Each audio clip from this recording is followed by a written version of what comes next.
देश की हर छोटी बड़ी खबर स्टार न्यूज प्लस पर सबसे तेज सबसे पहले।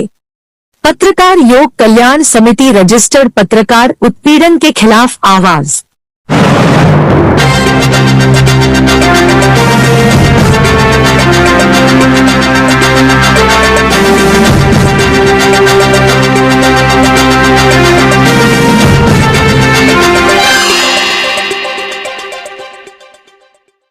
खबर उत्तर प्रदेश के मैनपुरी से।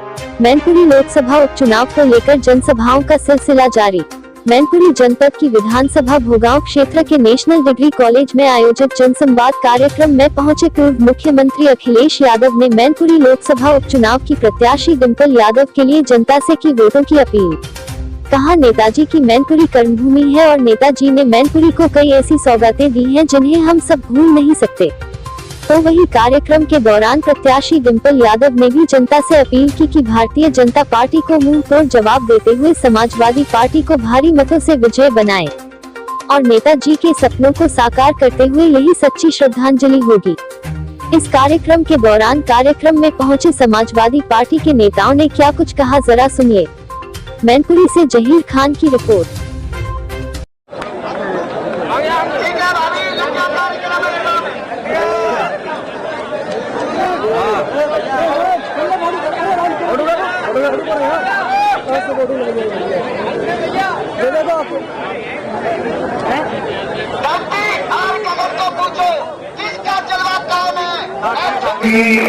मैनपुरी में चर्चा है, डिंपल यादव ही जीतेगी। और ये लाइन जहां तक आप सब हमसे बहुत ज्यादा जानते हैं, आपने नेताजी को देखा है, पढ़ा है, सुना है, और हमने जो सुना है वो यही सुना है। नेताजी होती है, इसको साइकिल ही प्यारी है, और साइकिल वाला बटन दबा दो, डिंपल जी की बारी है। जिताना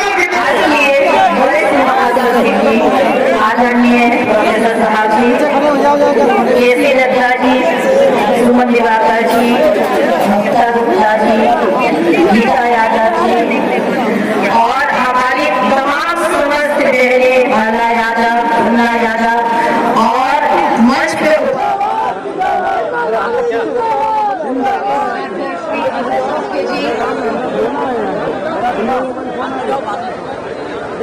समाजवादी पार्टी के प्रमुख राष्ट्रीय सचिव राम गोपाल जी,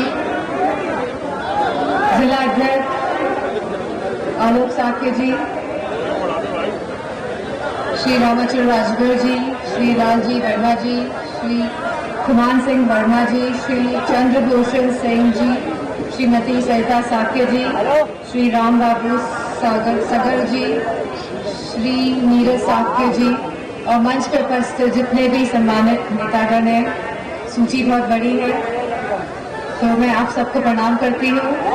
और जितने भी आज हमारे यहाँ पे बूथ अध्यक्ष और सेक्टर प्रभारी मौजूद हैं, समाजवादी पार्टी के कार्यकर्ता, हमारी मीडिया, आप सभी को बहुत बहुत धन्यवाद। पहली बार मैनपुरी का चुनाव होने जा रहा है, बहुत ही महत्वपूर्ण चुनाव है ये। मैनपुरी नेताजी की कर्मभूमि रही है और नेताजी के हृदय में हमेशा मैनपुरी बसा था। नेताजी का एक भावात्मक रिश्ता था मैनपुरी के साथ और इस रिश्ते को आगे बढ़ाने का काम मैं और साथ ही में अखिलेश जी भी करने जाएंगे। मुझे पूरी उम्मीद है कि भोगांव की जनता हमारा साथ देंगी और आप सब इस कार्य को सफल बनाने में हमारा साथ देंगे। देंगे कि नहीं देंगे?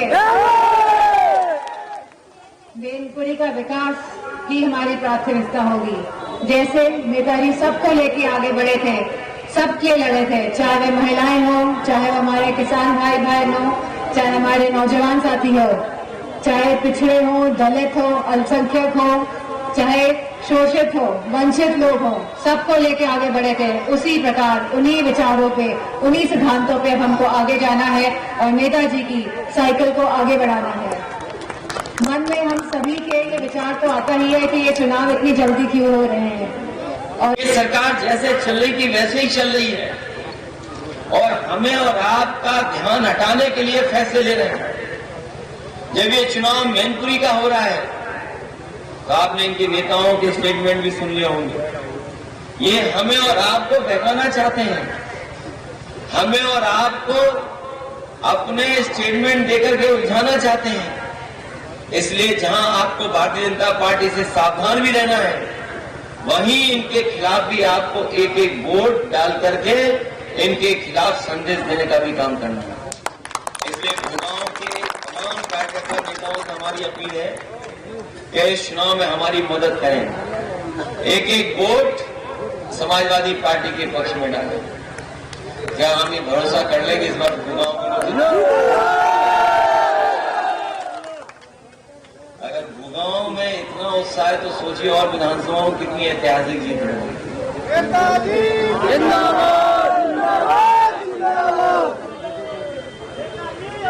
क्योंकि मैं देख रहा हूं कि इस बार जो विधानसभा हारे हैं हम लोग, वो पिछला हिसाब किताब भी पूरा लेना चाहते हैं, क्योंकि जो इच्छा आपकी थी वैसा परिणाम नहीं आया। इसलिए न केवल ये आपका चुनाव होने जा रहा है, बल्कि ये संदेश देने वाला भी चुनाव है। इसलिए हमारे जितने कार्यकर्ता हैं यहाँ पर, जो पीछे बैठे हैं, आगे हैं, दाईं तरफ हैं, हमारी सबसे अपील है कि इस चुनाव को अपना। मैं डॉक्टर नवल किशोर शाह आज अभी राष्ट्रीय अध्यक्ष जी ने जो कहा है वो बिल्कुल सच कहा है और भारतीय जनता पार्टी हमेशा तरह तरह के प्रोपोगंडा बनाकर इस देश में नए नए प्रोजेक्ट लाके लोगों को भ्रमित करने का काम करती है। ये चुनाव सिर्फ भारत देश, सिर्फ ये लोकसभा का चुनाव नहीं है, ये भारत देश में नई परिवर्तन का चुनाव है। और मैं कहना चाहूंगा कि जिस तरह से एक ईस्ट इंडिया कंपनी ने पूरे भारत देश को अपने गुलाम कर लिया और गुलाम करने के बाद वो 200 साल की गुलामी को ये भारत के 200 लोगों ने हटाने का काम किया है, तो भारतीय जनता पार्टी को तो अभी 20 साल भी नहीं है। ये चुनाव इस देश में एक परिवर्तन की, क्रांति की नई लकीर खींचेगा और फिर पूरे भारत देश में भारतीय जनता पार्टी परिवर्तित होकर पूरे भारत देश में समाजवाद का झंडा फहराने का काम करेगी। लोकसभा चुनाव में मैनपुरी किस तरीके की जीत हासिल करेगी? यहाँ ये समाजवादी क्रांति के और समाजवादी क्रांति को आगे बढ़ाने वाले आदरणीय श्री मुलायम सिंह यादव जी की धरती है और इस धरती पर अभी उनका परिनिर्वाण है। तो यहाँ का हर एक कार्यकर्ता आदरणीय नेताजी को श्रद्धांजलि के रूप में भारी से भारी वोट देकर आदरणीय श्रीमती डिम्पल भाभी जी को जिताकर देश की बड़ी पंचायत में पहुंचाने का काम करेंगे। भारतीय जनता पार्टी कहती है कि जैसे गढ़ कहा जाता है समाजवादी का मैनपुरी को, अब की बार उखाड़ फेंकेंगे और कमल खिलाएंगे। क्या कुछ दिनों में आप परिणाम देख लीजिए क्या होगा। यहाँ पर कितने मतों से जीत होने वाली है? यहाँ पर बम्पर वोटों से जीत होगी यार। मुझे लगता है कि लाखों में ये जीत होनी चाहिए। कम से कम मैं जो एक्सपेक्ट कर रहा हूँ 4 से 5 लाख से 4 लाख से ऊपर ये जीत जाएगी। क्या नाम, स्वामी प्रसाद मौर्य ने कहा था कि भारतीय जनता पार्टी राम के नाम पर वोट लेना चाहती है, लेकिन वहीं पर भारतीय जनता पार्टी के नेताओं ने कहा है कि इनका खामियाजा भुगतना पड़ेगा जो राम को गाली देते हैं। इस पे क्या कहेंगे? ये समाजवादी पार्टी है, यहाँ सिर्फ धर्मों का सम्मान होता है। अकेले राम ही नहीं, यहाँ पर तो कृष्ण भी है और कृष्ण के साथ में बहुत सारे लोग हैं। तो सबका आशीर्वाद है और सब इतने भगवानों का जब जिसके ऊपर आशीर्वाद होगा वो कितने लाखों से जीतने का काम करेगा मैं आपको ये बता रहा हूँ।